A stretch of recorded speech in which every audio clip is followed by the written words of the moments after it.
জামা কিনলাম, ওই জামাটা দুইজনের একই কালার জামা কিনুম, একইভাবে পরুম। তো সব মিলে মনে করো যে আমরা যা যা করুম সব একই সাথে। এলে আমি চিন্তা করলাম যে আপনার এই পুরন গেঞ্জিটারে এই চেয়ার টেবিল এগুলো মশার কাজে উৎসর্গ করে দিলাম আর কি। আচ্ছা বাড়ি দিতাম না। বাহ বাহ বাহ, খুব ভালো করেছেন, খুব ভালো করেছেন। আমি খুশি যে আপনার মতো একটা ভাই পেয়ে খুশি। কিন্তু দূর থেকে যখন আমি দেখতেছিলাম আপনি আমার গেঞ্জিটারে শটাং শটাং করে বাড়ি মারতেছেন আর বারবার করছেন রাজাকে মারতেছেন, তারপর হচ্ছে কসলায়া ধরে ভাবিছেন রাজার গলার মধ্যে চাপ দিয়ে তাকে মারি ফেলবেন, তাই না? এত সুখ আপনার মনে মনে, সেটা কিসের জন্য কোন দেখিনি? ভাই ভাইয়া রাজা ভাই, আমি আর জীবনও করতাম না ভাই, আমি ভুল করে এলাইছি। আমি অনেক বড় ভুল করো করেছি। আর যাই করো, শাস্তি তোমার পায়ে লাগবে। তোমাকে আমি শাস্তি দিব, কিন্তু এই জায়গায় যদি শাস্তি দেই তাহলে পরে বড় মিয়া ভাই চলে আসলে তো সমস্যা। এক কাজ করো, ছাদে চলো, ছাদে গিয়ে রোদের মধ্যে তাক করে রাখবো, এক পা দাঁড় করে রাখবো, এটা হচ্ছে তোমার শাস্তি। তার আগে কানে ধরো, কানে ধরে ছাদে উঠো। ভাই ভাই ভাই, যেটা কয়েছি সেটা করো, যেটা কয়েছি। হাঁটো হাঁটো হাঁটো হাঁটো, তোমাকে আমি অ্যাড রাখো, যাও হাঁটো হাঁটো। আমাকে চিনো না না, আমি রাজা, কি যে করব। আপনি কেমনে বুঝলেন সে পারবো না? এটা অভিজ্ঞতা, অভিজ্ঞতার আলোকে সেটার মধ্যে আমি খুঁজে পেয়েছি যে লোকটা একটা টাউটা, সে পারবে না। কারণ আমার তো জন্মই হয়েছে মিডিয়া পাড়ায়, বুঝতে পারছি। কিন্তু তারে দেখলে তো আমার ভালো মানুষই মনে হয়, তারে তো টাউট বাটপার মনে হয় না। এই জায়গায় তো একটা ভুল করছেন আপনি। মানে বিষয়টা হচ্ছে আমার অভিজ্ঞতা তো, আর এটা মনে করেন 2-4-5 বছরের না, এটা জন্মসূত্রে একটা অভিজ্ঞতা। মানে আমি আমার মায়ের পেট থেকে বের হয়েই মনে করেন যে এগুলো বুঝতে পারছি। মায়ের পেট বললে ভুল হবে। কারণ আমি যেদিনকে মায়ের পেটে এসেছি সেদিনই আমি এইসব বিষয় জানি যে কেনা পারবে কেনা পারবে না, কারো দিয়ে কী কাজ সম্ভব, কারো দিয়ে কোনো কাজ সম্ভব না, বুঝতে পারছি। আপনার ধারণা ভুল, আমার বিশ্বাস ওই ভাইজান ঠিকই পারবো। ওকে, নো প্রবলেম। আমি আপনাকে একটা অঙ্কর মাধ্যমে এটা ক্লিয়ার করে দিই। হ্যাঁ, ধরেন আপনাকে একটা ট্রাকের মধ্যে বহাইছি এবং মাল পুড়ে দিচ্ছি সেটা রাখি। এই মাল ভর্তি ট্রাকটা আপনি চালিয়ে চালিয়ে আপনি কারণ বাজার যাইবেন। কারণ বাজার গিয়ে সে মালগুলোকে জায়গা মতো আপনি ডাউনলোড দেবেন, তারপর আবার ফিরে জায়গায় আইবেন। আপনি কি পারবেন? ও মা, আমি কেমনে পারবো? আমি কি জীবনে ট্রাক চালাইছি না ট্রাক চালাইতে পারি? হ্যাঁ, এক্স্যাক্টলি। যারা দিয়ে যারা সম্ভব না তারা দিয়ে সে কাজ কখনো হইবে না, যারা দিয়ে সম্ভব তারা দিয়ে সে কাজ অলওয়েজ সম্ভব, বুঝলেন? আপনাকে কথা দিয়েছিলাম যে আমি আপনাকে নায়িকা বানাবো। আমার সে কথা আমি রেখেছি। আপনাকে নায়িকা বানানোর যে রাস্তা সেটা অলরেডি আমি কভার করে ফেলেছি। ভাইজান হ্যাঁ, সত্যি বলতেছেন আপনি?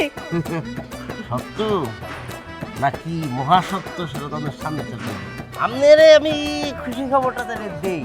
আমার নিকটতম একটি ভাই, সে প্রযোজক সিনেমা পাড়ার, বুঝলেন? তার নাম হয়েছে আপনার বেবি বাহার। তো সে একটি সিনেমা বানাবে, সেখানে নায়িকা লাগবে 2টা। আমি এক হিসাবে তাকে অনেক জোরপূর্বকভাবে আমি তাকে রিকোয়েস্ট করেছি যে এখানে আপনি একটি নায়িকা হবেন, আরেকটি নায়িকা তার একজন আছে, এবং গল্প অলরেডি মোটামুটিভাবে 70% লেখা শেষ, বুঝতে পারছেন? গল্পটা আপনার উপর আছে আর কি। সত্যি বলতেছেন? আহ সত্যি আমি নায়িকা হয়ে যাবো? আহা, অলরেডি হয়ে গেছেন। আমি তো ওই ভাইয়ের সাথে কথা বলছি, তো ভাইয়া বলছিল যে আপনাকে তার অফিসে নিয়ে যেতে, ভাইয়া আপনাকে টেস্ট করবে। টেস্ট? টেস্ট কিসের লেগে? আরে বেড়া বোঝে না, টেস্ট এটা ওইটা লুকিং টেস্ট। আমি এত ইংরেজি বুঝি না, আমরা একটু বুঝাই কর। এটা তো আমিও বুঝি না, মানে বুঝি, কিন্তু আসলে এটা নতুন একটা সেক্টর, তো এই জিনিসটার জ্ঞান আমার মাথা থেকে কিভাবে জানি মানে ফরফর করে ছুটে গেছে। যাই হোক, আপনার অফিসে নিয়ে যাই। ভাইয়ার অফিসে নিয়ে গেলে ভাইয়া আপনাকে ওই লুকিং টেস্ট, তারপর আরও কি কি আবিজাবি টেস্ট আছে সব কিছু আপনারা বুঝাই দিবে, সমস্যা নেই। এখন যাইতে হইব? না না, এখন কেমনে যাবো? আমি তো এখন সাজে গুজে রেডি টেডি হই নাই। আরে জি বলে, এখন তো যাইতে হবে না, আপনি যাবো তো পরে, কিন্তু যখন যাইবেন তখন তার আগে আমি আপনার ফোন দিয়া করবো, তখন আপনি মাঝামু তো মারিয়া রেডি থাকবেন, তারপর লই যাবো। ঠিক আছে, 2-3 ঘন্টা আগে করবেন। হ্যাঁ, সমস্যা নেই। সময় লাগে তো। তা আইসি খালিয়ে যাবো, চা কি খাইবেন না? কি যে কর না আপনি, আপনার চা কেন স্পেশাল চা খামো। তা কিন্তু না, আপনার কাছে কেমন টাকা চাইছি, একটু ভালোবাসা দিলেই হইব।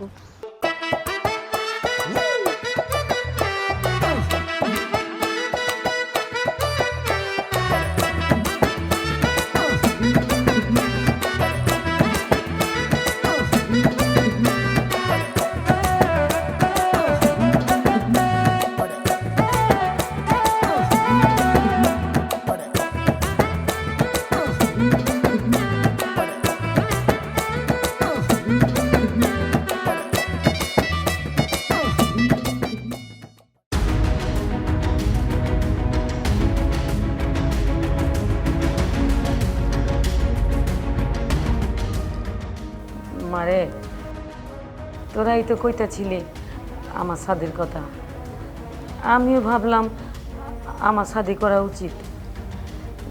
তোকে দুই বোনের জন্য শাদি হয়ে যাব, তখন আমি একলা কেমনে থাকুম, আমারে কে দেখব? এই জন্যে আমি শাদি যখন করমই তোর আব্বারে শাদি করে ফেলেছি। ক্যাঠা ক্যাঠা আমগো আব্বা কার কথা কইতেছো তুমি? কেন শাহিন তোর আব্বা? এই লোকটারে তো আমরা বাপ হিসেবে মানি না।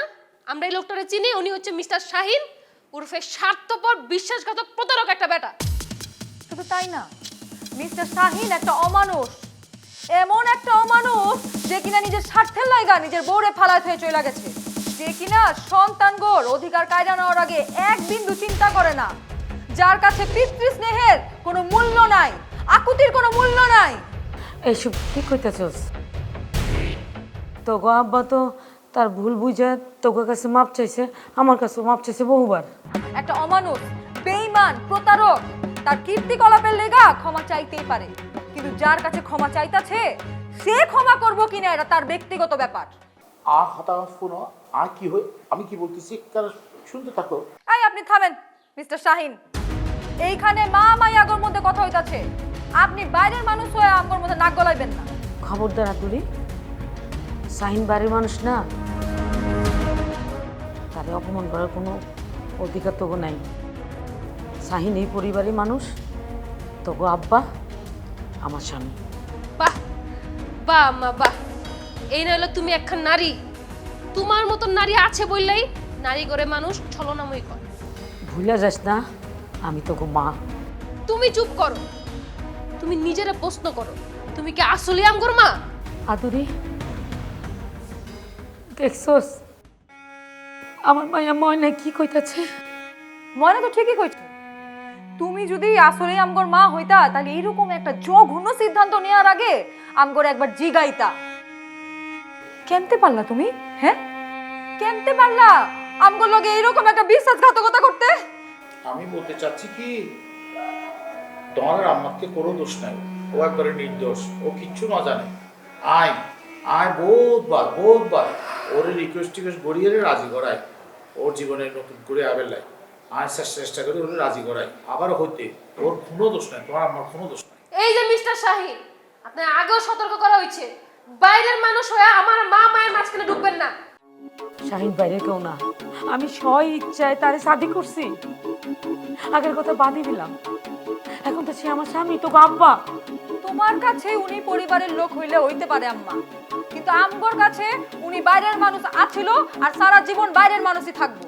হ, তোমার সে স্বামী হইতে পারে, আমগোর বাপ হিসাবে আমরা কখনো তারে মানবো না। আমরা ওনারে কি মানবো? তোমার দেখে তো গা ঘিন ঘিন করতেছে। কি কইলি?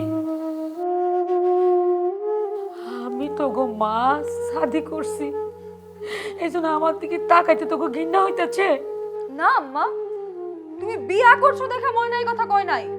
আরে আমরাই তো চাইছিলাম তোমারে বিয়া দিতে, আর কেন তোমারে বিয়া দিতে চাইছিলাম এটাও তো তোমার আমরা কইছিলাম, কই নাই? হ্যাঁ, যে আমগো যখন বিয়া হয়ে যাবো, আমরা যখন শ্বশুর বাড়ি যামুগা, তখন তোমার পাশে কেউ থাকবো না, তুমি অসুস্থ হইলে তোমার কপালে পানি ঢেলে দেওয়ার লোক থাকবো না, তোমারে কেউ ওষুধ খাওয়ানোর লোক থাকবো না, এইটা বলার মতো তো কেউ থাকবো না যে কিচ্ছু হইব না, আমি তোমার পাশে আছি।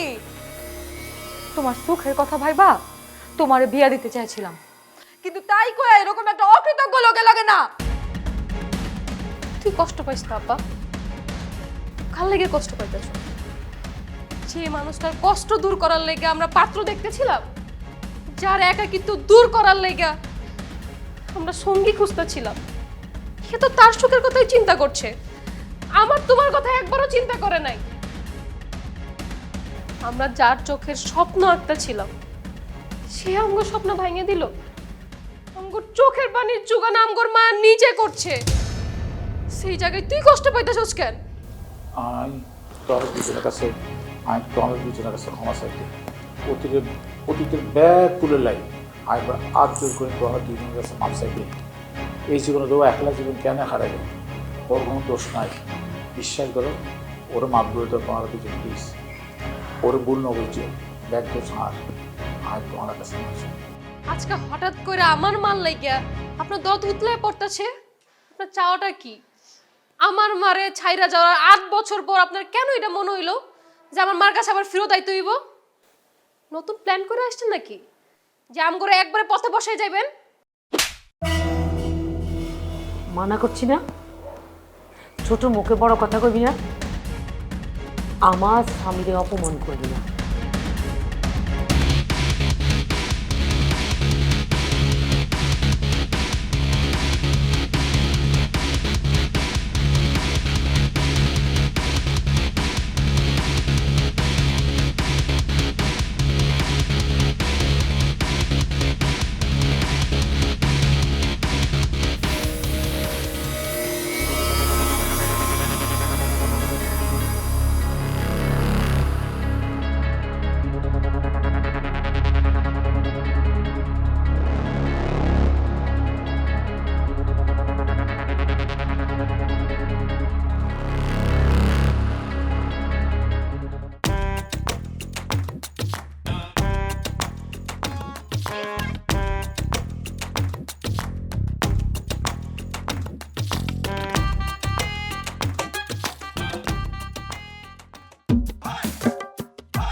ভাই আরে আর শাস্তি দিয়েন না ভাই, আপনারা ভাই আমি আজকে ধরে আমার মায়ের পেটের ভাই ভাবি ভাই, ভাই আমার মাফ করে দেন ভাই। তুই যে দুরন্দরের দুরন্দ, তোরে আই কিসের জন্য, কিসের জন্য মায়ের পেটের ছোট ভাই মনে করব? হ্যাঁ, কান ধরে ওঠ, সূর্যের দিকে তাকায় থাক, না হলে পরে প্যান্ট খুলে ওই প্যান্টটা ঘুড্ডি উড়াবো কয়া দিলাম। ভাই ভাই ভাই ভাই যা করেন ভাই, আমার ইজ্জত তো টানাটানি করিয়েন না ভাই। চুপ থাক, যেটা কয়েছি সেটা কর। ভাই ইজ্জত তো সবার আছে ভাই, মানুষের জীবনে সবচেয়ে বড় সম্পদ হইতে হয়েছে মানুষের ইজ্জত, আর একটু ইজ্জত আছে তো ভাই।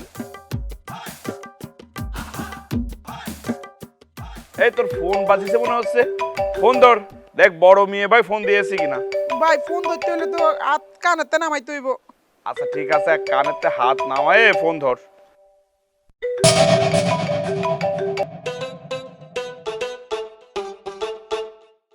কিরপোলার সামনে যদি ফোনটা আমি রিসিভ করি, ও তো আবার নতুন ব্ল্যাকমেল শুরু করে দিব আমারে। ফোন ধরতে করতেছি না, ফোন ধর। ওই ভাই আমি পরে ধরি ফোন ভাই। এ ফোন ধর, অনেকে তো আবার জরুরি কাজেও ফোন দিতে পারে, ফোন ধর, ফোন ধর।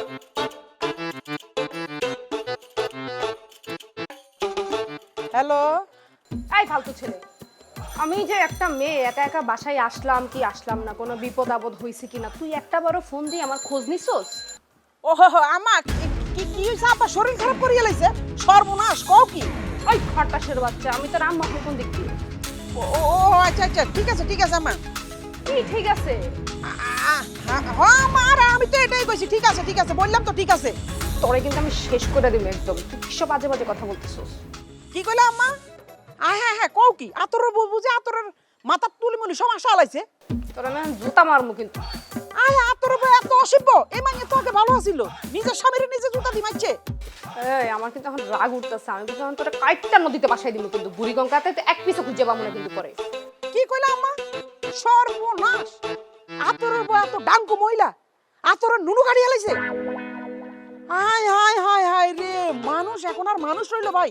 2 মিনিট আমি আসছি, আম্মা ফোন দিছে ভাই, ইম্পর্টেন্ট ইমার্জেন্সি সমস্যা হয়ে গেছে। সি আমি কারে মুখ দেখাইও? এসব ভুনি আমার এক বড় ভাই অজ্ঞান হয়ে গেছে। তোরে তোরে যে আমি নজরের মধ্যে রাখিছি, নজর বন্ধ করেছি, সেটা তো তোকে বুঝতে দেয়া যাবে না। কি খেলাটা আমি খেলি একবার ছায়া দেখিনি।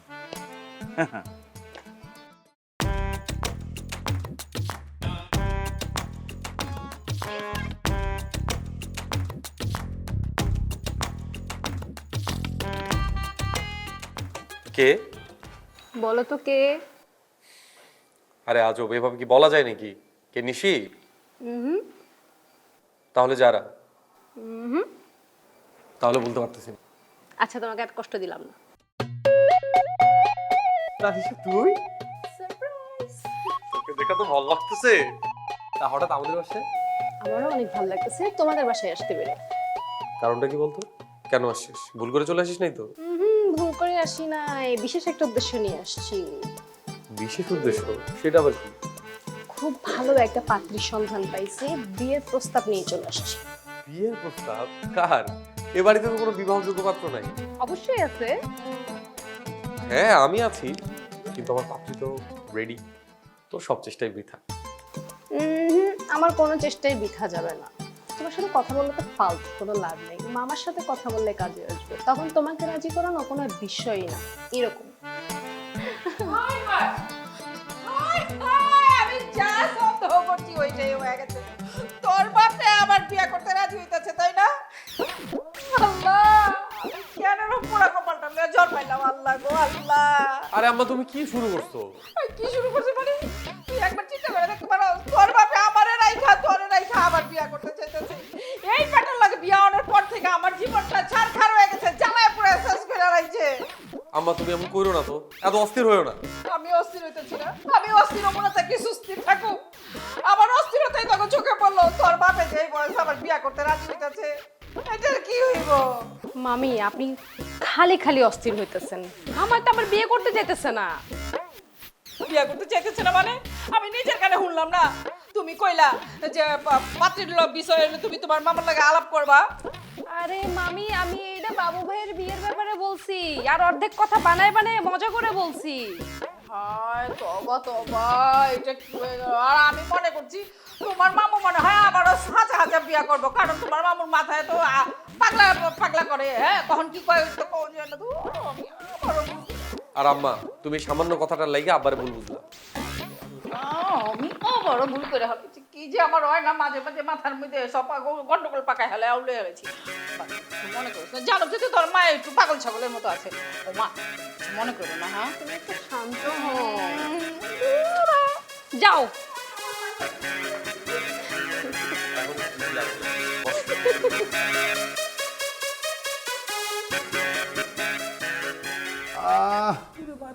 লাইছে উত্তাল্লাহ মারছে। আরে বাঙ্গালা বিনিবে আপনাকে মাইরে ভেঙ্গা দিছে। আর কইস না বে, এরকম ধরা জীবনে খাই নাই। ভাই কাইসাবের অবস্থা তো আরো খারাপ, পুরো দিনের মধ্যে তো ফাঁকা ফাঁকা হয়ে গেছে সব। আবে কপালের দোষ বুঝছস না, নাইলে কেউ এমতে চোরের লাহান মারি খায়। ওস্তাদ, এই আপনাদের মায়ের দেখে আমার না একটা গল্প মনে পড়ে গেছে। ওই ছোটবেলায় আমাদের গ্রামে কি হয়েছে জানেন? একজন চোর আসিছিল, তাক ধইরে সে কি মারতে মারতে একদম ভেঙে দিছে। ওই তারপর কি করেছে জনগণ, তারে একটা বট গাছের মধ্যে এরকম করে ঝুলায় রেখে এই অন্ডকোষের মধ্যে একটা ইট বাঁধি রেখেছিল। আপনাদের তো কপাল ভালো, খালি মারিছে, অন্ডকোষে তার ইট বাঁধে রাখিনি।